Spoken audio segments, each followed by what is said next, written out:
కదిలినా తిన్నా ఉన్నా వాళ్ళకి ఆ రూపాలు కనిపిస్తూ ఉంటాయి, ఆ విగ్రహాలు కనబడుతూ ఉంటాయి.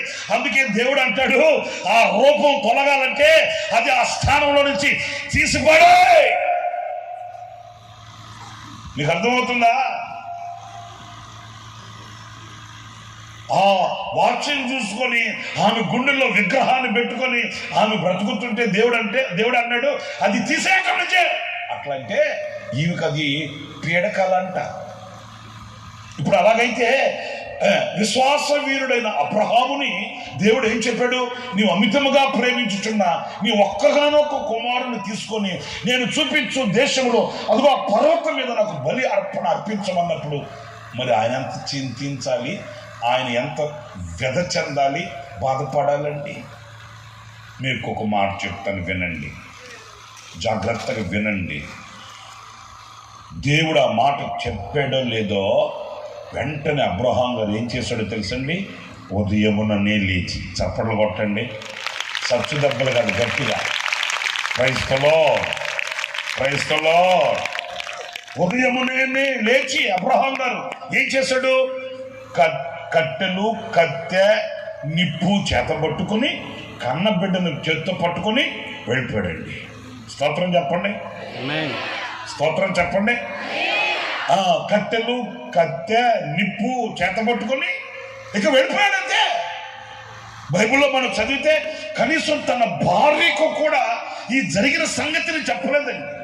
ఒకవేళ అబ్రహాం గారు కనుక ఇప్పుడుంటే మనం అడుగుదాం అబ్రహాం గారు, ఏమన్నా అబ్రహాం గారు, మేమేమో నిన్ను పెద్ద మనిషి అనుకున్నాము, విశ్వాసులు తండ్రి అనుకున్నాము, మరి దేవుడు నీతో మాట్లాడిన సంగతి మీ ఆవిడికి ఎందుకు చెప్పలేదండి?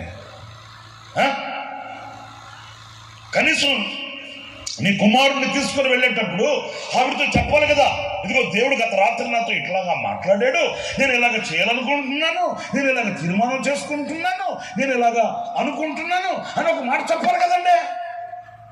కనీసం మీరు ఆవిడకు ఒక మాట చెప్పకుండా ఎలాగ తీసుకెళ్తారండి అని అబ్రహాం గారిని నిలదీసామనుకో, అబ్రహాం గారు అంటాడు, మరి పిచ్చోడ ఎందుకు అంతలో కేకలేస్తున్నావా? నేను ఆవిడికి ఎందుకు చెప్పలేదంటే, నేను సారమ్మకి ఎందుకు నేను ఈ విషయం చెప్పలేదంటే, ప్రభు నన్ను కోరింది అర్పణ. మీరు చెప్పండి, ఏంటది? అర్పణ. దానం కాదు, దానం వేరు, అర్పణ వేరు. దానం అయితే 10 మందిని అడిగివ్వచ్చు. ఏమంటే శిలింద్రం కట్టించాలనుకుంటున్నాను, సత్రం కట్టించాలనుకుంటున్నాను, గుడికి గంట పెట్టించాలనుకుంటున్నాను, సిలువుకి లైట్ పెట్టించాలనుకుంటున్నాను, మందిరానికి సున్నం కొట్టించాలనుకుంటున్నాను, సమాధుల తోపులో నీడ పంపేయించాలనుకుంటున్నాను. ఎందుకంటే దయ్యాలు అప్పుడప్పుడు లేచి నిద్రలో లేచి నీళ్లు తాగడానికి నవ్వుకుంటున్నారేంటి?